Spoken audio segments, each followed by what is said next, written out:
India बोलेगा YouTube channel के पत्रकार साथी दीपक उपाध्याय जी का स्वागत करता हूं अपने इस स्टूडियो में। फोटोग्राफर भैया बादल जी का आप भी एक बार आ जाइए, चेहरा देख लें कि बादल जी हैं, फिर आप फिर ढक जाइएगा, छुप जाइएगा।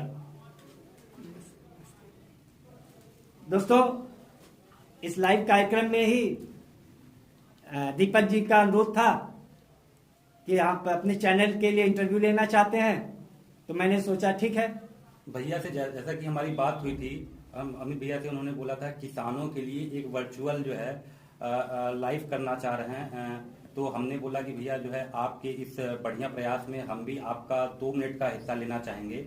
तो आप जैसा कि किसान परिवार से भी जुड़े हुए हैं, किसान नेता के रूप में जाने पहचाने जाते हैं, तो हम भैया से समझेंगे कि जो है कि ये वर्चुअल रैली की सोच कहाँ से आई और क्यों जो है इसको प्रयास किया गया। तो भैया ये बताइए कि ये वर्चुअल रैली के लिए आपके दिमाग में कहाँ से आया कि 31 दिन से जो आंदोलन चल रहा है, 34 लोगों की मौत हुई है और अब तक सरकार द्वारा कोई प्रयास नहीं है। ऐसे में आपका ये प्रयास किस हद तक आपको लगता है सही लग रहा है?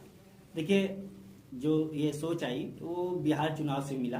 बिहार चुनाव के समय Bharatiya Janata party virtual rally के माध्यम से लोगों से जुड़ रही थी, और आज जब किसानों की बात आई तो कोरोना महामारी को वजह बताकर और किसान नेताओं के ऊपर मुकदमे दर्ज किए जा रहे हैं, ताकि ये सारी जो कवायद सरकार कर रही है वो उसका सबसे प्रमुख वजह है कि ये नेता किसानों की बातों को आम जनता के बीच में ना रख पाए।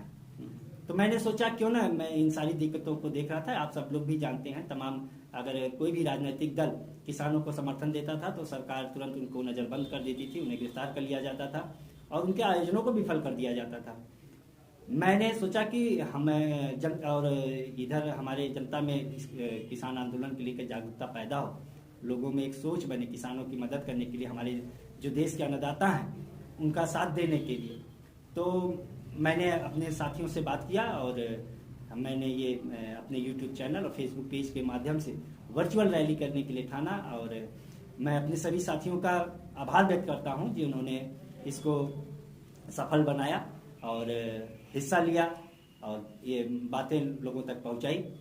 अच्छा, तो ये वर्चुअल रैली में के माध्यम से किसानों की बात आप रख रहे हैं, तो आज आपके पास कौन सी मतलब मामला सामने है जो सबसे बेहतरीन रहा हो, जो शब्द किसके रहे हो, कि क्या मांग आपको समझ में? देखिए सब मांग तो किसान की जो 2 प्रमुख मांग है वह है कि कृषि कानून बिल वापस लिया जाए, दूसरा यह है कि किसानों को MSP की गारंटी दी जाए। और इन दोनों मांगों से देश का सभी किसान सहमत है और अपना समर्थन देता है।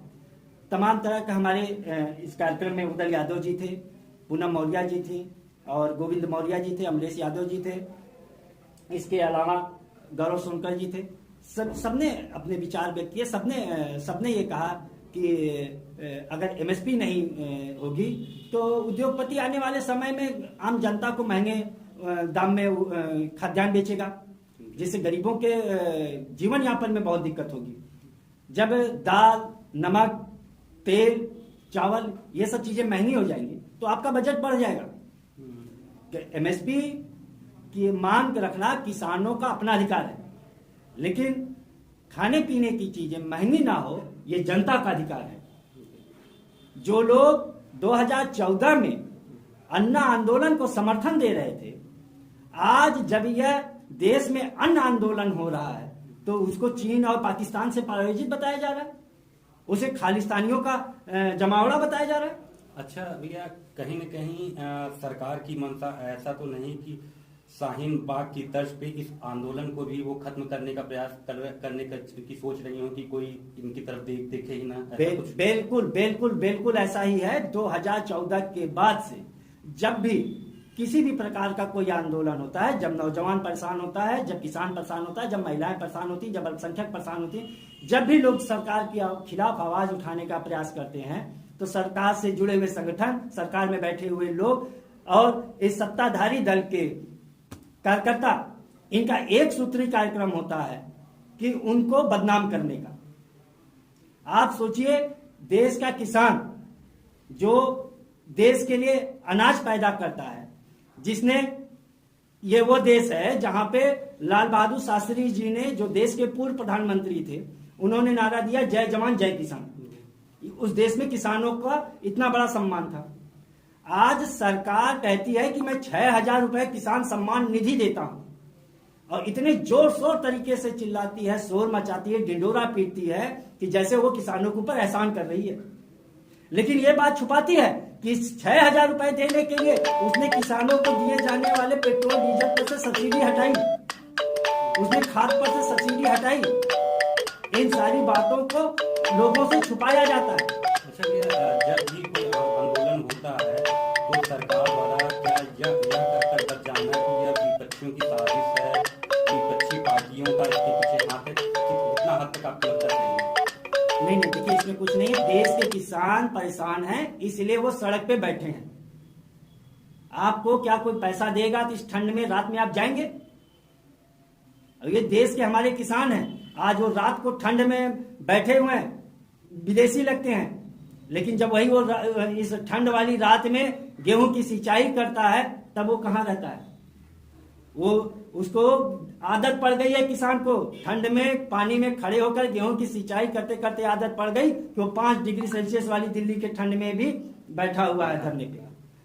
तो ये थे हमारे साथ अमित यादव जी, जिन्होंने बताया कि वर्चुअल रैली के माध्यम से वह किसानों तक अपनी बात पहुंचाना चाह रहे हैं और लोगों को जागरूक करना चाह रहे हैं कि सरकार जो किसान बिल को वापस नहीं ले रही है वह कितना गलत कर रही है। इसका अंदाजा आने वाले समय में उनको भुगतना पड़ेगा। धन्यवाद। आप सबको धन्यवाद। आप सभी को धन्यवाद। खास तौर पे भैया को भी, क्योंकि उन्होंने वर्चुअल रैली के माध्यम से मुझे मौका दिया इंडिया बोलेगा चैनल में एक छोटा सा वीडियो क्लिप बनाने के लिए। अगर आपको हमारा चैनल पसंद होगा तो यूट्यूब पे जाके इंडिया बोलेगा सर्च कीजिएगा, लाइक कीजिएगा, सब्सक्राइब कीजिएगा और कमेंट करना जरूर भूलिएगा। और भैया कभी अनुरोध सुन लीजिए। मैं आप सबसे अनुरोध करूंगा कि भाई आप दीपक जी के चैनल को सब्सक्राइब कीजिए, अच्छी खबरें लाते रहते हैं। और दीपक जी सहित मैं तमाम निष्पक्ष और ईमानदार पत्रकारों से अनुरोध करूंगा कि किसानों की समस्याओं को प्रमुखता से अपने न्यूज़ों में, समाचारों में, चाहे आप कोई चैनल चलाते हो, चाहे पत्रकार चलाते हो, चाहे समाचार पत्र चलाते हो, उनमें जगह दें और साथ ही साथ लोगों को जागरूक करें ताकि लोग ज्यादा से ज्यादा किसान के पक्ष में खड़े हो सके, देश के किसानों का सम्मान बचा सके।